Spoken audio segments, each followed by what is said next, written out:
বিয়ে মানে জীবনের অনেক গুরুত্বপূর্ণ একটা ডিসিশন। যখন পুরনো সব সম্পর্কগুলো ছেড়ে নতুন একটা মানুষের হাত ধরে নতুন একটা সংসার শুরু করতে হয়, যেখানে সুখ দুঃখগুলোকে ভাগাভাগি করে নিতে হয়, হাসি কান্না সবকিছুই দুইজনের। এই তো কয়েক বছর আগে আমি একটা মানুষের হাত ধরে সংসার বেঁধেছিলাম। দেখতে দেখতে কয়েকটা বছর পার হয়ে গেল, আলহামদুলিল্লাহ। বিয়ের অনেক স্মৃতির মধ্যে আমার এই আয়নাটাকে আমি স্মৃতি হিসেবে ধরে রাখার জন্য এটাকে নতুন রূপে সাজিয়েছি।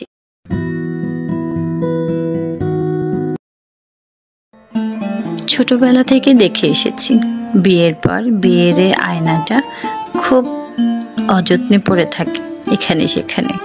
যদিও আমার বিয়ের ফটো সেশনের জন্য ডেকোরেশন করা একটা আয়না কেনা হয়েছিল, তবু মুরব্বীরা শপিংয়ে গিয়ে এই ট্রেডিশনাল আয়নাটা নিয়ে এসেছিল। এটা অনেক বছর যত্ন করে আমি রেখেছি। এখন ভাবলাম যে এটাকে একটা নতুন রূপ দেওয়া যায়। আপনাদের যাদের কাছে এরকম আয়না আছে, আপনারাও চাইলে আমার আইডিয়াটা কাজে লাগিয়ে সুন্দর একটা আয়না তৈরি করে নিতে পারেন স্মৃতি হিসেবে রেখে দেওয়ার জন্য।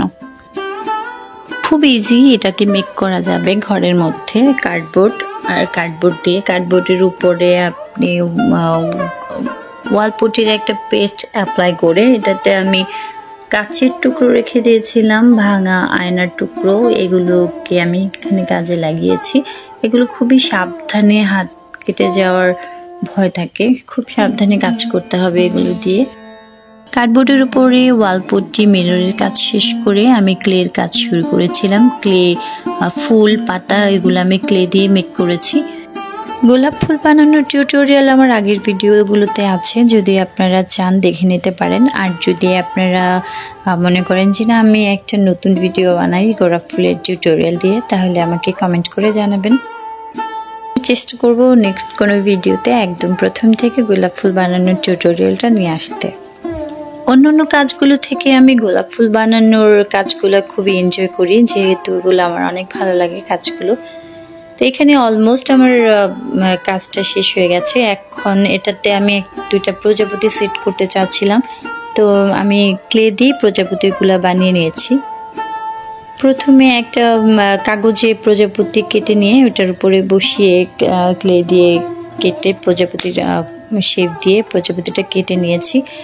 তারপর শুকানোর পর এটাকে সেট করে দিলেই হয়।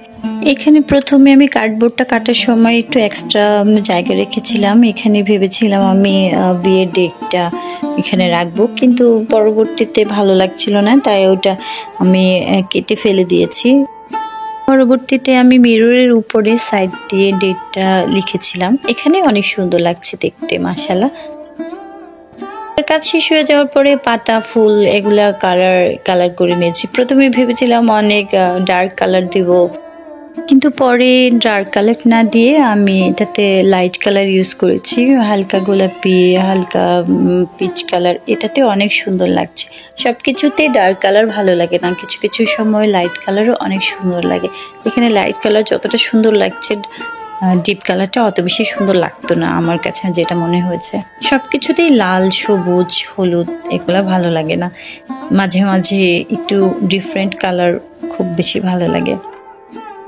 তো যাই হোক, প্রজাপতিটা কালারিংয়ে একটু কালারফুল রেখেছি, যেহেতু ফুলগুলা একটু লাইট কালার ছিল, এর জন্য প্রজাপতিটা একটু ডার্ক কালার এখানে অনেক সুন্দর লাগছে।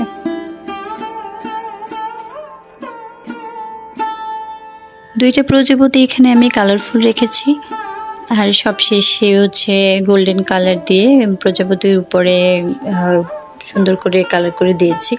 আর বিয়ের ডেট আর প্রজাপতির ডানা এগুলো গোল্ডেন কালার দিয়ে করার চেষ্টা করেছি। এখানে এটাতে অনেক সুন্দর ফুটেছে, যেহেতু মিররের উপরে সবকিছু সাদা লাগছিল, সেখানে আমি মনে করলাম যে গোল্ডেন কালারটাই সুন্দর লাগবে। দেখতে দেখতে আমার মিররের কাজটা একদম অলমোস্ট কমপ্লিট হয়ে গেছে। জাস্ট এখনো প্রজাপতিটা কালারিং বাকি। প্রজাপতিটা কালারিংয়ের পরে আমার এটা কমপ্লিট। তো আপনাদের কাছে আমার কাজটা কেমন লেগেছে অবশ্যই আমাকে কমেন্ট করে জানাবেন। সবাই ভালো থাকবেন, কুটুম পাখির সাথেই থাকবেন। আল্লাহ হাফেজ।